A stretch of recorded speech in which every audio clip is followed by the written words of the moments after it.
Hello there, hope you're all well, and a hopefully long-awaited welcome back to At the Movies with Andrew. There are movies out there in the cinemas. I am Andrew. This is the result of these two forces meeting.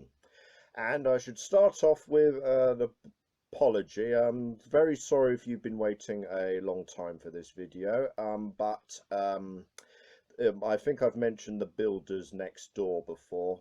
They're still there. I think they've only stopped today because I think they're going over their plans, so I have a window of opportunity here. But also because even though I was kind of playing it for laughs last time back in June, the movies I saw in June to some extent did take a real number on me, disheartened me with how bland or just terrible that they were. But as with most things in life, we must soldier on. We are still in the middle of summer. I've worn a summery shirt and everything to illustrate this. People are still outside on the beach or nagging their parents, and in between those moments they must go to the cinema at some point. So surely the studios have movies out there that are entertaining or decent to stimulate the emotions and brain nerve centers, right? Right? Let's find out.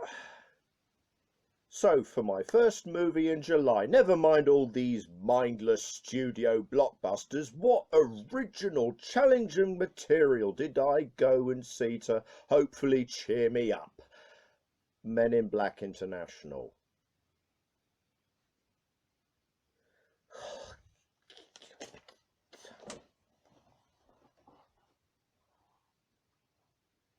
Okay, fine. I suppose I actually need to start talking about this movie, but in order to make it more interesting, I should note that when I went to see this at the cinema were giving out these.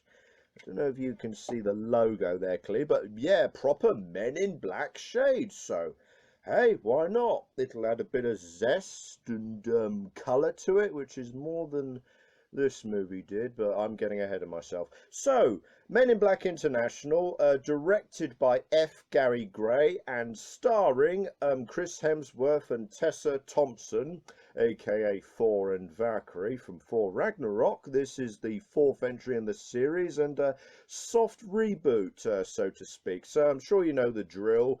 By this point, Men in Black, secret agents hiding aliens on Earth, protecting the Earth and the galaxy from the scum of the universe, and blah, blah, blah, looking cool while they're doing it.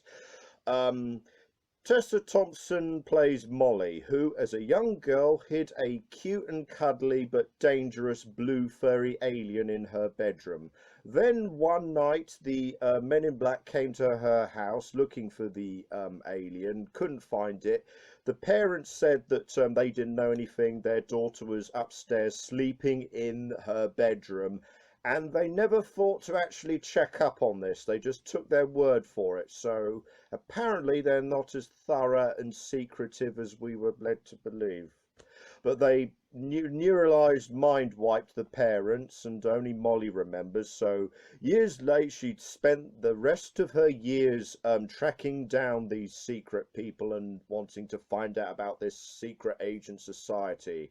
And within the space of 10 minutes in the film, she finds them and says, I know all about you, please let me join your group. And Emma Thompson, who comes back from the third movie for a couple of scenes, I hope the money was good, says, all right then, fine, you're one of us now, Agent M, and I'm transferring you to our London branch, and there's something going on there we want you to check out. And at the London branch, she meets up with Agent H, played by Chris Hemsworth, who has a reputation for being this James Bond-esque legend amongst the branch. But when she meets him, he comes across as a he seems to have mysteriously devolved into a clumsy reckless buffoon. So there's that.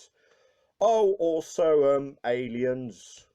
who look like the ghost twin assassins from Matrix Revelations. They're part of something called the Hive. They're looking for a weapon, a really big gun that can blow up planets. So there. Are you excited yet?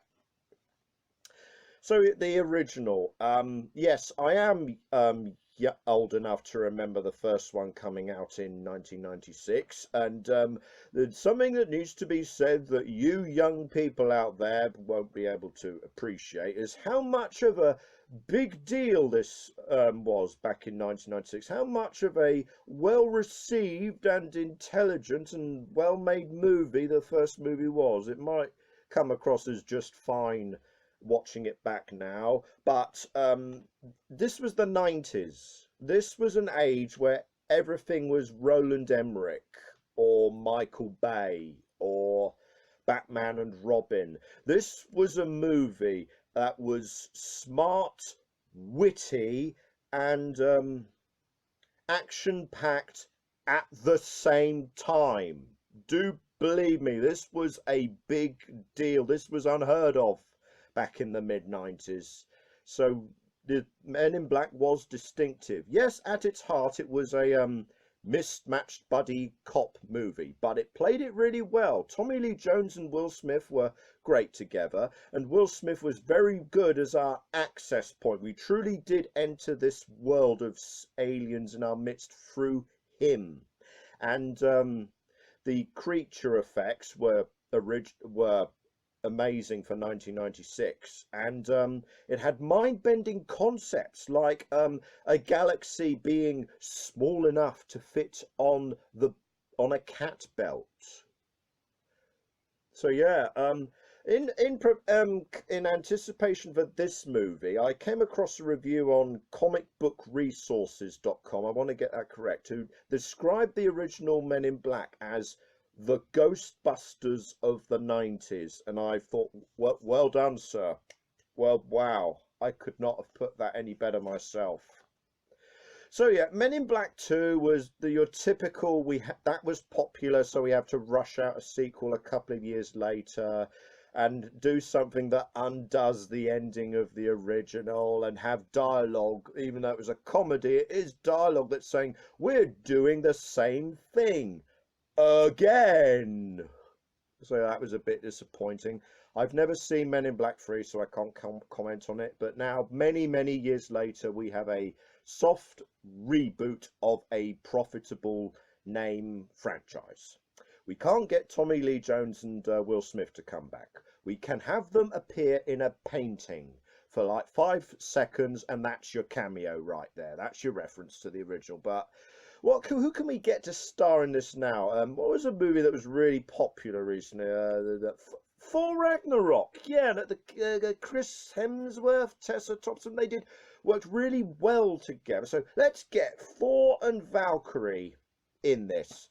Let's have them just be Thor and Valkyrie, and they're protecting the Earth on this adventure, doing Thor and Valkyrie things. It's Thor and Valkyrie on the screen again. And if you think I'm exaggerating or overplaying that joke, there is a fight scene in this movie where Chris Hemsworth's character, lying on the floor of this grubby room, is looking for a blunt instrument to fight back against this huge bulking alien, and he finds a hammer.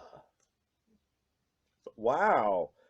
You weren't even trying to be subtle or distinctive about this, were you, Sony? So yeah, basically, I'm sad to report that built on such a legacy, we have the very definition of a calculated studio product. This was designed by committee. Yes, F. Gary Gray is listed in the director's credit, but I've heard rumours that he clashed with the executives on set, that he had an idea for the movie, but then they came in and put their grubby mitts all over it. Even actors had pages of new dialogue shoved in their faces every morning, and they didn't know what was going on. I can believe that. I can believe that the original pitch was something like illegal alien immigrants. Like, that's something clever. That's clever right there. That's topical. You can make something. It's a commentary. It's a theme. But what do we have here instead? We have something that's a action blockbuster that's by the numbers. It's calculated to be inoffensive. It's people going, make it funny, put more jokes, more action, just do it. And you have a run-of-the-mill runaround here with leads who, they're competent enough, the chemistry is there and they're likable, but the script doesn't give them much of anything to work off. Tessa Thompson is the straight woman. Chris Hemsworth is the buffoon. When he's making jokes, she's not very responsive towards it. I mean, there's an arc about her. Oh, you shouldn't be so serious. You should explore the wonders of the universe. But it's very rudimentary, and there's a explanation as to why he's a buffoon now. But if we don't have alien immigrants, we have two silent bad guys who, like I say, they look exactly like the ghost twins from Matrix Revelation, so you can't get that out of your head. And they employed famous French break dancers, just so that when they're infiltrating a nightclub, they can not zap everybody with their eyes or whatever, because they've been doing it for the rest of the movie, but they can suddenly, out of the blue, do moves like this. I mean, I hope that was worth it. I mean, yes, you're great dancers, but what else can you give us? Because that's not threatening in of itself. Well, we can have a subplot where we suddenly find out that there's a mole in the agency, that there's a traitor. Oh, who could it possibly be? Except that when a certain actor, almost as soon as a certain actor appears on screen in the London branch, or when the whole I think there's a mole in the agency thing first pops up, I immediately went, bad guy. You're the villain. You are so obvious that however nice and kind and supportive you are so obviously going to be the villain at the end of this. That this other character, this subordinate who's being officious and snivelly and antagonistic towards Chris Hemsworth, like, you used to be our best agent, Agent H, but now you're a joke and I'm going to make sure you never work here again. You're a red herring. You're not fooling anyone. Yes, it's international, so that's an excuse for globe-trotting, for a vast, expansive, expensive, lucrative-looking locations. A globe-trotting A to B. Oh, we're in Paris now. Oh, we're in London now. We're in a street market in Marrakesh, and oh, that street trader has got an alien hiding in his beard, which would have been shocking back in 1996, but now things like the Marvel Cinematic Universe exist, so stuff like this, you can't bank solely on stuff like this. And yeah, it's international, and it's so relentlessly fast-paced. They go, oh, here's a clue, now we have to go to this place. Oh, something's happened, now we have to go to this island. But it's so fast-paced that there's no time to stop or develop anything. We just have to get on with the action. Also, what Men in Black International, what do they do in London that's any different from when the last three Men in Black movies? Nothing. Not a goddamn thing. Alien creatures running around their headquarters, yeah. And I mean, I'm sorry to come down hard on this. It's competently shot enough with the special effects. Thor and Valkyrie are likable enough as our leads, but in the end, this is so inoffensive and calculated and rudimentary that this is the definition, the walking textbook definition of cinematic tofu or cinematic broth.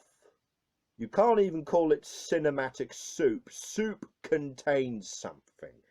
And this is the very definition, a safe, pleasantly diverting definition, but the pleasantly diverting definition of a forget it.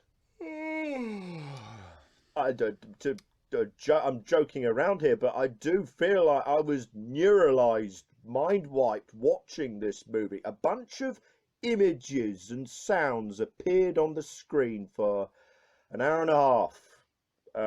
I was entertained by them, but I can't remember a damn thing, a damn joke, or a damn line of dialogue afterwards. But nothing will stick in the memory for me. I mean, what movie was I talking about just now? I've forgotten already. So, from one belated fourth entry in a franchise that nobody was really thinking about or asking for, we now move on to Toy Story 4. Never mind, this is going somewhere good, I promise. Directed by Josh Cooley, and once again starring Woody Harrelson. No, wait, not Woody Harrelson. Tom Hanks as Woody Harrelson. Woody the cowboy, along with Tim Allen as Buzz Lightyear. Also, we've got Annie Potts and Christina Hendricks and Tony Vale, amongst others. This is indeed the totally unexpected fourth entry in the beloved, long-running Disney Pixar animated movie saga. So, at the end of Toy Story 3, which we all thought was the end, Andy had grown up to college age, and so he reluctantly opted to literally put away childish things. So he donated all his toys to neighbor little girl Bonnie, and that everyone was happy with that, including Woody and Buzz Lightyear and the others, and that seemed to be the end of it. A new promising life. Except we now cut to now, and things haven't turned out as rosy and delightful for Woody as we initially believed things would be. He is not the main toy. He was Andy's favourite toy, but he's not Bonnie's favourite toy, because little girls and cowboys don't go that well together. So he's not in charge. He's actually spends most of his time in the cupboard gathering dust. So he's gone from being top honcho to almost non-existent now. And in a desperate attempt to make something of himself, because this is starting to weigh down on him, he sneaks into Bonnie's backpack on her first day at kindergarten school and surreptitiously helps her build a new toy out of a disposable plastic spork, big boogly eyes, and industrial pipe cleaner, curly whirly arms. She names him Forky, even though he's a spork, and she loves him and plays with him every single day. So, hey, Woody, job done. Well done. You did something there, and he's feeling quite proud of himself. Except, Forky still sees himself as a disposable plastic utensil. So he's going, what have you done to me? I'm not supposed to be a toy. And he's consistently trying to throw himself in the bin and essentially commit suicide. They don't say that, but that's what it looks like. And you think, wow, this is a Disney movie. So Woody has to constantly keep an eye on him and rescue him from the bin. And then one night, when everybody's dry on a camper van going on a trip, is very second his back is turned, Forky leaps out of the window. So now Woody has to go on a quest and rescue him. And in the meantime, might be reunited with his lost love, Bo Peep, and maybe, just maybe, might find a purpose. What his place is in the world now that he is no longer Andy's favourite toy. Yeah. So, I know what you're thinking. because I was thinking it myself. We, the world, didn't need a fourth one of these.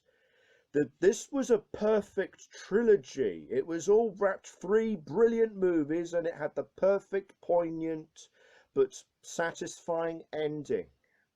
So this could surely be nothing but a half-hearted cash grab based on the Toy Story name. Well, I am pleased to report that this is a solid Pixar movie. If you know Disney Pixar output, with all the Pixar laughter and all the Pixar tears, the mood and the atmosphere and the joy that most of those movies bring, this is another one of those.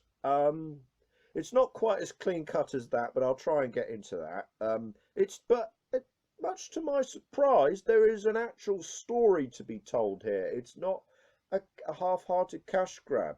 Well, it probably is a bit of a cash grab, but there is a point here. I mean, talk about an immediate contrast to Men in Black International, a summer blockbuster movie that focuses on arcs, as we put it, on character development, rather than just capitalizing on a nostalgia-based property. This is Woody's story at the heart, and it's a very thought-provoking and subtle way that they go about it, because he is essentially in the midst of a midlife existential crisis here. So this is about in the midst of rescuing Forky and discovering this playground of lost toys that Bo Peep has become a part of. It's rediscovering his purpose and coming to terms with what he is now.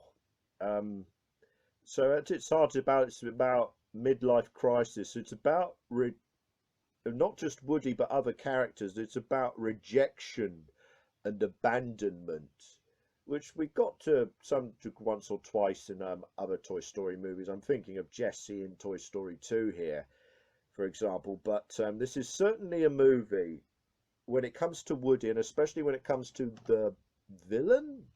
I use that in very loose terms, but kind of how Pixar movies make you feel for inanimate objects, for creatures in A Bug's Life, or in the emotions in your head, like Inside Out. You feel everything's alive, and with this movie, you will feel bad for every toy you've ever discarded or abandoned by the end. Trust me. A lot of the laughs come from the new characters that we have here. It's maybe a little more limited in scope, in location, compared to previous movies, where we went on long journeys to airports and toy shops and across vast lands. This is mostly confined to camper van, an antique shop, and the local park area, but it does help keep things very contained in that regard, and so we can really focus on our characters like Ducky and Bunny and Duke Kaboom and Gabby Gabby, and they are by turns funny and poignant. Duke Kaboom, who's voiced by Keanu Reeves of all people, he's an Evil Knievel type stuntman toy who has the catchphrase, "I Canada," but he also has this story about how he had an owner, but when the owner saw the TV advert about how Duke Kaboom could do death-defying stunts, and then he played with the toy, and the toy just did this, just fell over, went, "You're rubbish, I'm going to throw you out." You feel for how Duke Kaboom feels he failed his Red Renard, or what his name is. And Gabby Gabby, the baby doll character, is not what you would call a straightforward villain or antagonist. She actually has a rather tragic backstory and plays very key to the whole once this girl plays with me, I'll be happy forever, and the outcome of that. So you do feel sympathetic and quite happy about her resolution, even though she does surround herself with these ventriloquist, old school ventriloquist dummies that nobody finds charming anymore, and they're broken, which doesn't really help. So yeah, it's humorously creepy like that. Um, Most of the old characters, with the spotlight on Woody's story and these new supporting characters, does mean that the old characters do get sidelined or marginalized as a result. You remember Rex, you remember Jesse, you remember Mr. Potato Head, Slinky. Remember when they went on adventures in Toy Story 2 and 3, how they joined in the action, how they had roles to play and lengthy lines of dialogue? Yeah, don't expect that here. I mean, they're in the camper van for the whole duration of the movie, and their lines are basically reduced to, "Where is Woody? Where are they? They better get back soon. The camper van is about to leave." And that's about it.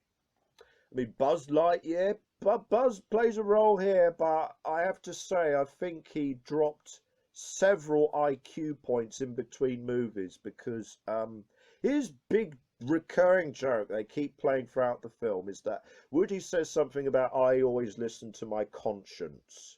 The little voice inside your head. And because Buzz has those buttons on him that goes, "I'm Buzz Lightyear, Space Ranger, let's shoot off into the atmosphere," he takes that as guidance on what to do. So launch into the atmosphere. Right, I'll jump out the window. Buzz was naive at first, but he's not that naive. He's not that gullible, and he's developed. And this felt like a step backwards because we're focusing on Woody's journey here, is self-realization. But on the opposite spectrum of that, Bo Peep, who mostly just stood around in the last few movies, is now a independent lost toy swinging around helping lost toys in need and finding new owners. And I liked her a great deal, mostly because she is a strong character, but it was never forced or had in-your-face dialogue saying, "I am a strong woman." No, they're a lot cleverer than that. So I won't spoil the ending, but depending on your mood, it either feels like another poignant resolution for Woody and the journey that he's taken over the years, or it can feel like a slight betrayal of the ending that Toy Story 3 set up. That's all I'll say for now, but the emotion, the heart, and the colour and the enjoyment was there. This is a solid Pixar movie, and in a nutshell, the jury might be still out, in my opinion, as to whether we really needed a fourth Toy Story movie. This feels like a bit of a comma or an appendix or an epilogue, but so it might be an unwarranted movie, but it is certainly not unwelcome. There's plenty of entertainment here. There are plenty of gags and scenes and dialogue that bear repeat viewing, and in that regard, I will heartily give this a buy it. I will say, however, Pixar, I hear you're moving on to more original material now. You're stepping back from sequels for the time being, but please don't push your luck. We really, we like 4 was a very welcome surprise, but we really, really don't need a 5th one. We don't need a Toy Story 5, please. Next, I saw this movie yesterday. That's the title. Yes, I did not see this movie yesterday, but semantics. Starring Himesh Patel, Lily James, Sanjeev Bhaskar, Kate McKinnon, and Ed Sheeran, of all people. amongst others, directed by Danny Boyle and written by Richard Curtis, and featuring and centered on the music of the Beatles. So this couldn't be any more British pop culture if you had James Bond suddenly leap out now with a Union Jack parachute, which I don't think is happening anytime soon. So let's move on. Jack Malik is the very definition of a young, struggling musician. He has song ideas, he has supportive friends, but he plays in tents to crowds of about 5 children. He plays in pubs to polite but unresponsive crowds, except his best friends going, "Yay, Jack, play the summer song." "I just did." "Oh, well, play it again." So he's clearly gifted with the guitar, but it's not going anywhere. His parents are going, "Look, we love you, son, but when are you going to grow out of this silly musician's phase?" And his boss at work is saying, "I don't like you very much, but there's a full-time position coming up and I want you to commit to this job at the DIY store or I'm going to sack you." So he's all about ready to give up despite the protestations of his manager, his supportive bestie best friend, totally not romantic, we're not into each other that way, honest friend Ellie, played by Lily James. So but that night all the lights in the world mysteriously go out, and in the midst of this, riding on his bike, Jack gets hit by a bus. And then the movie goes on because he's actually just in a coma. Then he wakes up and he's fine, he's lost a tooth, but everyone is reacting strangely when he offhandedly uses Beatles lyrics. Like, I'll still love you when I'm 64. Why 64 exactly? And then his friends get him a welcome back from your recovering from your coma present, a new guitar. And so he plays Yesterday. And his friends react with, "When did you write that wonderful song?" And at first he's puzzled by this, like, "What do you mean? That's Paul McCartney, that's the Beatles." "Ha ha ha, this prank was funny at first, but can you stop now, please?" "No, we don't know what you're talking about. What's Beatles?"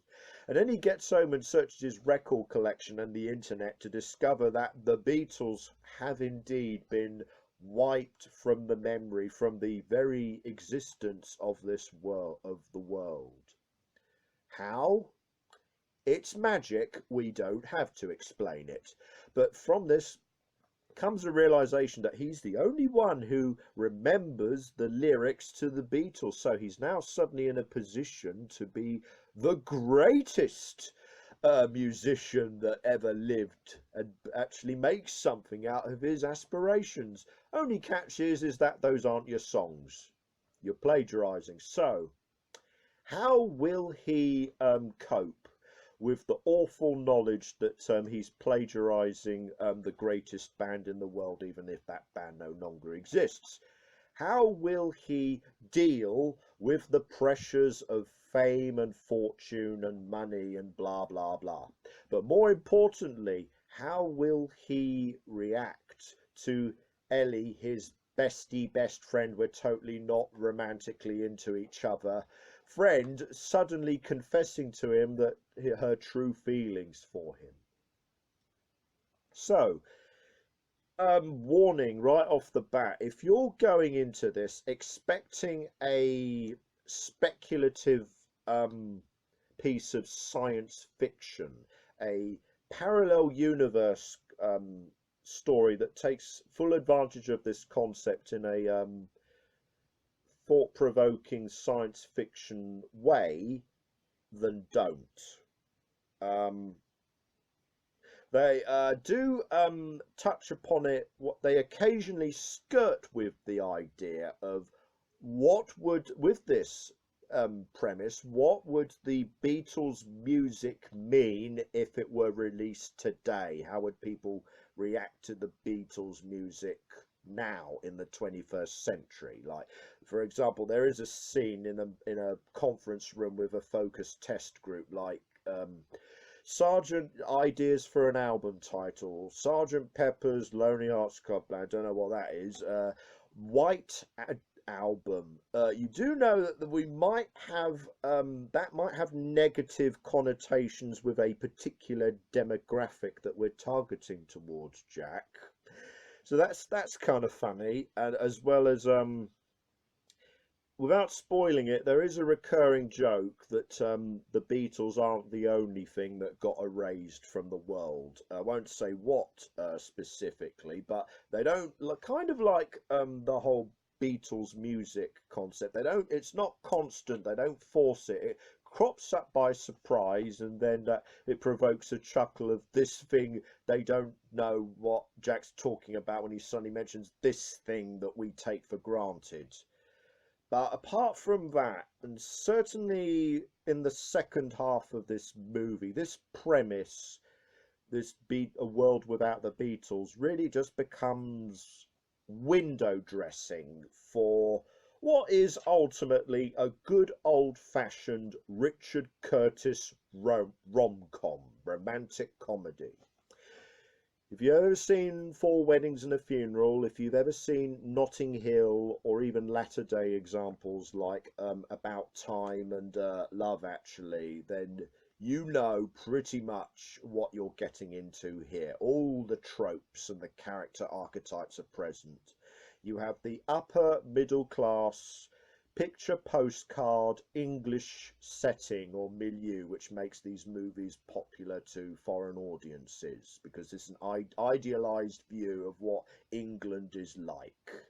You have the bumbling, awkward, humble romantic lead who used to be Hugh Grant, but we have to get other younger people now. You have the loving but condescending parents.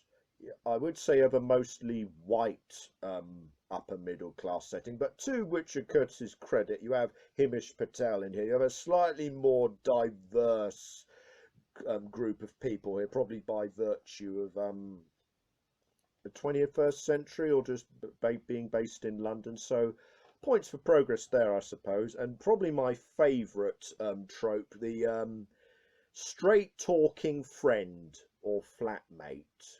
The one who will be kooky and weird, but he's ultimately honest with you when it comes to the climactic scene of I've just broken up with my girlfriend. I feel really bad about it, but I'm telling myself that I did the right thing. You daft prick! I would have been all over her twice a day. No offence. So stuff like that, which is an old formula, and we all thought Richard Curtis had retired after About Time, but apparently he had one more idea in him that made coming back worth it. But it is very sweetly and effectively done. Certainly it's the performances from the likes of Himish Patel and Sanjeev Bhaskar and all our other actors that sell us on this and make it sweet. It is sweet and gentle and inoffensive, but it is we milk just enough comedy and pathos from all this to make it worthwhile.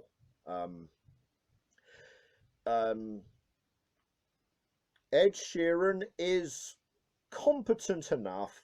He is a vain, dumb parody of himself, and that works just fine. But ultimately, I feel it is kind of proof that some musicians just should not act.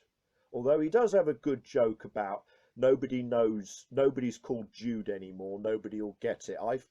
How's this for a song title? Hey, dude. Hey, dude, doody, doody, doody. A couple of weeks after I saw this movie, I went to a friend of the family's barbecue back garden birthday party, and they had a little gazebo at the back garden, and they had a band playing, and a friend of the family played Hey Dude, so it was clearly in the public consciousness. So I feel congratulations, Ed Sheeran. You've contributed something there that'll stick in people's heads for a while. So well done on that, at least. Kate McKinnon is in this, mostly playing Kate McKinnon, doing these weird mad eyes and these weird physical tics that just make you go, Kate, I know you're trying to improv, but maybe dial the crazy down just a bit. But also, this is when you know you're in a sweet and charming and everybody's lovable Richard Curtis romantic comedy, when even the vain, greedy, selfish American music manager just comes off as silly and not evil at all. If I have any real problems with the performances or the characterization and the plot involved in this movie, it's Lily James as the love interest Ellie, who at one point during the third act does a turn that makes come across as a selfish so-and-so. They have a confrontation where she says, "Half my life I have waited for you to wake up and love me, and when did I end up in the we're just friends category?" And I just thought, well, maybe Jack is a bit of a oblivious idiot. That might have something to do with it, but there is a degree of why didn't you say something? Why didn't you drop a hint? I mean, we are living in the Me Too generation, the Me Too zeitgeist at the moment. People like us are afraid, a little trepidatious to make the first move. But more than that, I'm paraphrasing here, but she does add the line of dialogue that's, "If you get on that plane, you don't truly love me. If you get on that plane, you're choosing your career over me." And I'm thinking, it doesn't have to be a choice. He can go to LA, record the music, get rich, get famous, and then he can come back and provide for you. Have you thought about that? And in a general scale, this does lead to the third act becoming the Beatles music becoming a backdrop. I mean, Danny Boyle does a great job of doing transition journey shots of traveling along roads and streets with Beatles lyrics hanging in the sky of the background. That is a distinctive enough eye-catching trope, I guess, but otherwise you've turned this into a bog standard "my true love. In the end, I realized my true love is more important than fame and fortune," which in the real world is rubbish. But minor grips aside, this isn't the glory days of like Notting Hill or Four Weddings and a Funeral. This is just a sweet and gentle and charming and good-natured Richard Curtis romantic comedy. Ultimately, it may make you think about the Beatles and their impact on popular culture and the world, but it is a very standard romantic trope, cliched premise, but it's the characters and the performances that carry it off and make it sweet and gentle and entertaining enough to at least merit a watch it. Also, props for the cameo near the end of the movie. I won't spoil it, but don't know who the actor is playing this character, but the makeup and the voice were great, and it did provoke a few gasps and tender reactions from the audience. So yeah, do keep an eye out for him. And finally, in July, we have Spider-Man Far From Home, directed by John Watts. Let me see if I've got the numbers here correct. It's the seventh main cinematic iteration of Spider-Man, not counting spin-offs like Venom and Into the Spider-Verse. It's the second outing for Tom Holland's character as Spider-Man, not counting cameo appearances. The 23rd Marvel Cinematic Universe movie, sequel to Spider-Man Homecoming.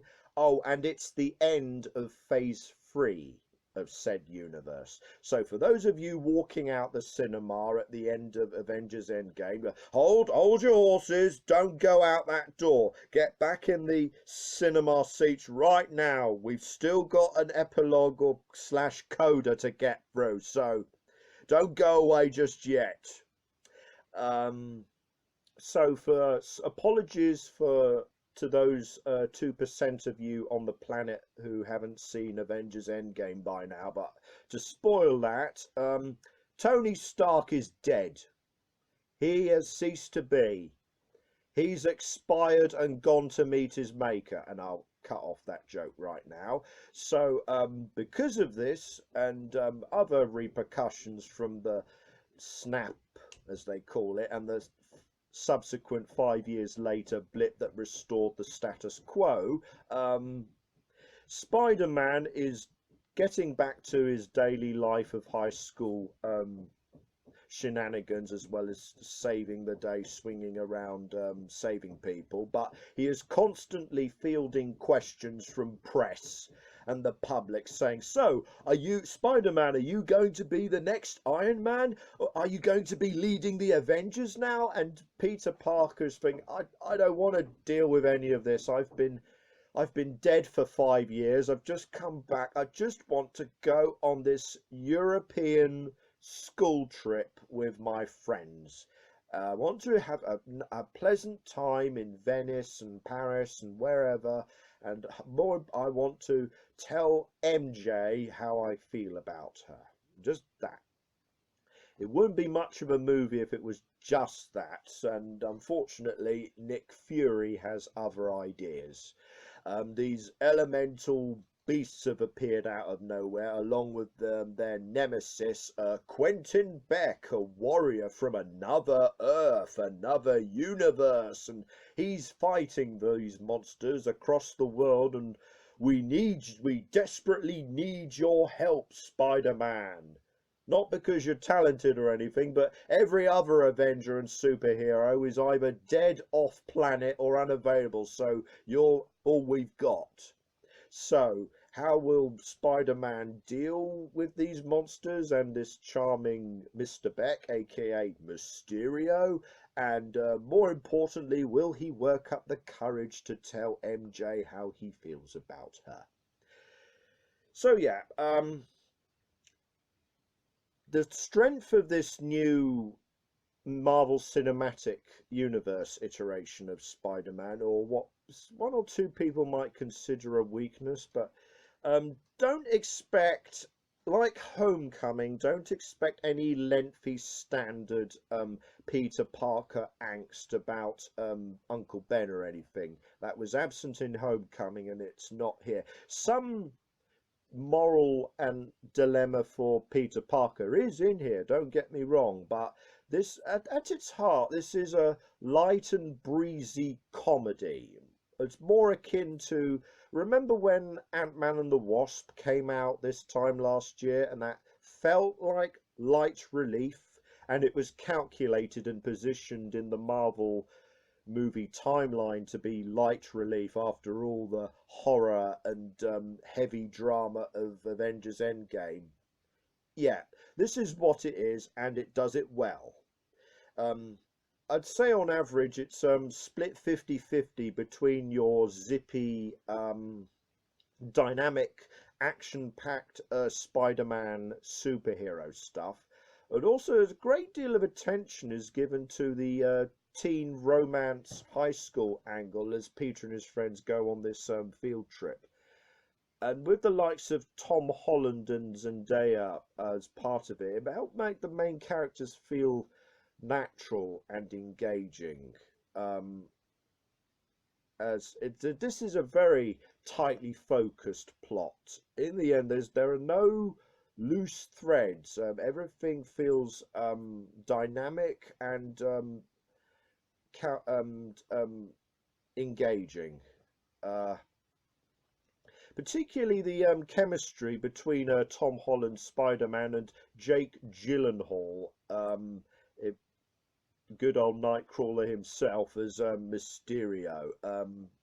He does seem to build up a very friendly rapport between him and this young teenage kid.